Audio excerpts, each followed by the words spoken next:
વિસનગર। નમસ્તે બાલ દોસ્તો, આવો આજે આપને વિસનગર તાલુકાનો પરિચય કરાવું। શું તમે જાણો છો વિસનગર નામ કેવી રીતે પડ્યું? વિશળદેવ વાઘેલા નામના રાજાના નામ ઉપરથી વિસનગર નામ બન્યું। વિસનગર એટલે કલમ, કડછી અને બરછી ધારણ કરનારા વિસનગરા નાગર બ્રાહ્મણોનું કેન્દ્ર। વિસનગર એટલે તાંબા પિત્તળના વાસણોના ઉદ્યોગનું ગુજરાતભરમાં પ્રખ્યાત શહેર। આના કારણે વિસનગર એટલે જ તામ્રનગરી, કોપર સિટી કહેવાય છે।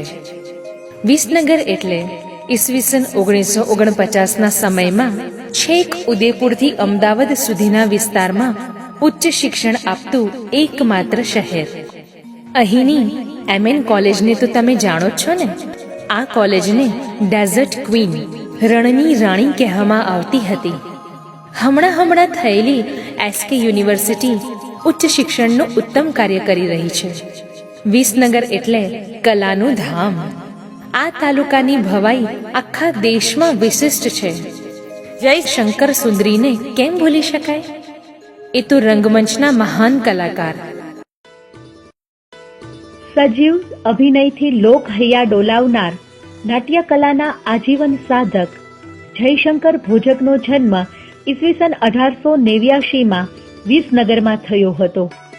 બાળપણથી જ નાટકની રઢ લાગતા ભણતરમાં તેમનો જીવ જરાય ખૂંચ્યો નહીં। 9 વર્ષની વયે હઠાગ્રહ કરી એમણે નાટ્ય ક્ષેત્રે પ્રવેશ કર્યો। ઉર્દુ નાટકોના એ જમાનામાં અનેક મુસીબતો વેઠી અભિનય તાલીમ શીખી લઈને એમણે નાટકમાં નાની મોટી ભૂમિકા ભજવવા માંડી। 12 વર્ષની ઉંમરે તો સૌ પ્રથમ સ્ત્રીની ભૂમિકા કરી। તે બદલ તેમની એટલી બધી વાહવાહ થઈ કે તે નાટકે તેને સુંદરી ઉપનામ આપ્યું। સાહિત્યના અનેક સ્ત્રી પાત્રોને આત્મસાત કરી એકાંતમાં અભિનય વ્યાયામ કરી એમણે જ્ઞાન મેળવ્યું હતું। ગુજરાતભરમાં પ્રખ્યાત આઝાદી પહેલા શહીદ થનાર શહીદ વીર ઉત્તરાણકરની ભૂમિ એટલે કે વિસનગર। પહેલા તાંબા પિત્તળના ઉદ્યોગથી વિસનગર પ્રખ્યાત બનેલું, તેમ આજે ઓટો ઉદ્યોગનું હબ બની ચૂક્યું છે દોસ્તો। અહીંના દેડિયું તળાવ, નગીના વાડી, જાડેશ્વર મહાદેવ અને પ્રાચીન હીરા વાવ, ખારી વાવ તો તમે જોયા જ હશે ને। વિસનગરના ગામોનો ભવ્ય ઇતિહાસ શું તમે જાણો છો? જુઓ, આ રહ્યા તરભ એટલે વાડીનાથનું ધામ, વાલમ એટલે શુલેશ્વરી માતાજીનું ધામ। અહીં જૈનોના મંદિરની વિશેષતા પણ જાણવા જેવી છે। હાથિયા ઠાઠુનો વાલમનો ઉત્સવ ગુજરાતભરમાં પ્રખ્યાત છે। સદુથલા એટલે ગુરુ ઉમેદપુરીજીનું સમાધિ સ્થાન, લાખો લોકોની શ્રદ્ધાનું પ્રતીક।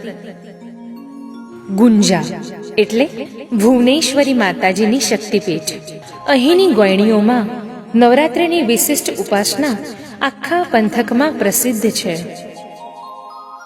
ઈયાસરા એટલે તિરુપતિ નેચરલ પાર્ક, તમે ત્યાં પર્યટન પણ ગયા હશો, ખરું ને? દેણપ એટલે અંબાજી માતાનું મંદિર, તાલુકાનું દર્શનીય સ્થળ। અહીંની પણ નવરાત્રિની ગોયણી પ્રખ્યાત છે। બાળ દોસ્તો, વિસનગરના પ્રાચીન સ્થળોમાં પૌરાણિક મહત્વ ધરાવતું એક સ્થળ જોઈશું ને। નામ છે પિંડારિયું તળાવ। કહેવાય છે કે આ તળાવના કિનારે 7 ઋષિઓ આવ્યા હતા। 5 પાંડવો વિશે તો તમે જાણો જ છો ને। આ પાંડવો અહીં આવ્યા ત્યારે તેમણે પોતાના પિતૃઓનું પિંડદાન આ તળાવ કિનારે કરેલું। અહીં સ્વામિનારાયણ ભગવાન પણ આવેલા તેવું કહેવાય છે।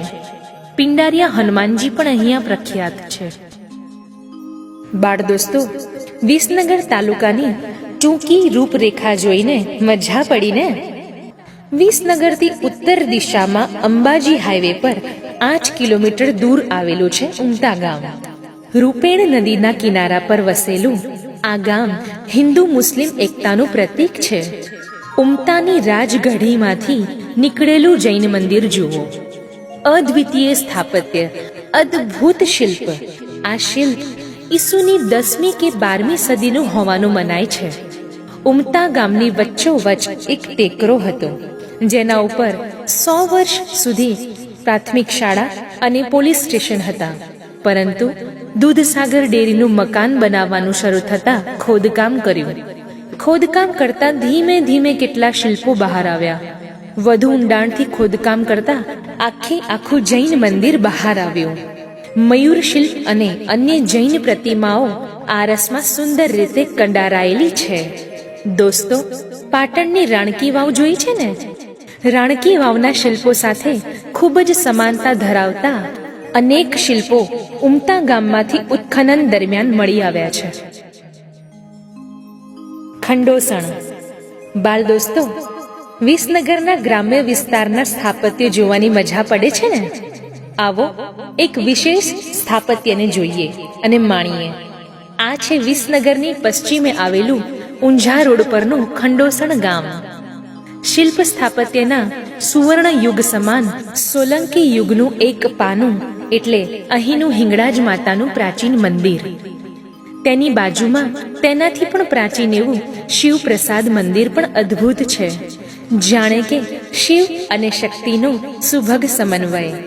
આશરે 12મી સદીના હિંગળાજ માતાના મંદિર કરતાં પણ 2 સૈકા જૂનું એક પ્રાચીન મંદિર પણ એની બાજુમાં આવેલું છે. આ મંદિરની ખૂબી પણ જોવા જેવી છે.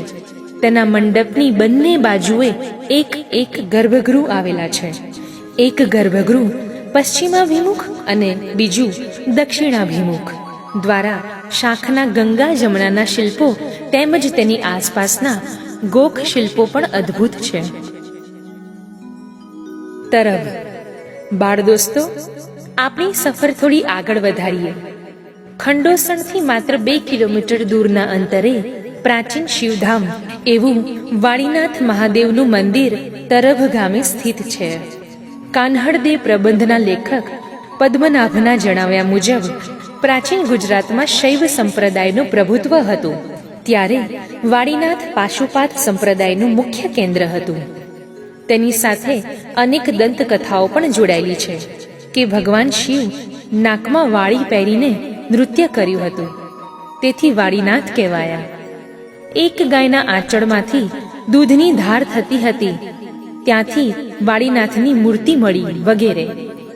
આવું પ્રાચીન વાળીનાથ ધામ એક ગોપાલક સમાજની આસ્થાનું કેન્દ્ર છે. તરભ ગામે દર્ભના જંગલની આસપાસ આવેલ હોવાથી દર્ભનું અપભ્રંશ થઈ તરભ થયું હોવાનો ઇતિહાસ જણાવે છે. સાથે સાથે એક અન્ય દંતકથા પણ જોડાયેલી છે કે તરભોવન નામના ગોપાલકના નામ પરથી તરભ નામ પડ્યું હશે. હાલ આ જગ્યાએ 40 કરોડના ખર્ચે નવું મંદિર આકાર લઈ રહ્યું છે. તો બાળ દોસ્તો, વિસનગરની ભવ્યતાને જાણવા અને માણવા તમે પણ પ્રવાસ પર્યટન કરશો ને?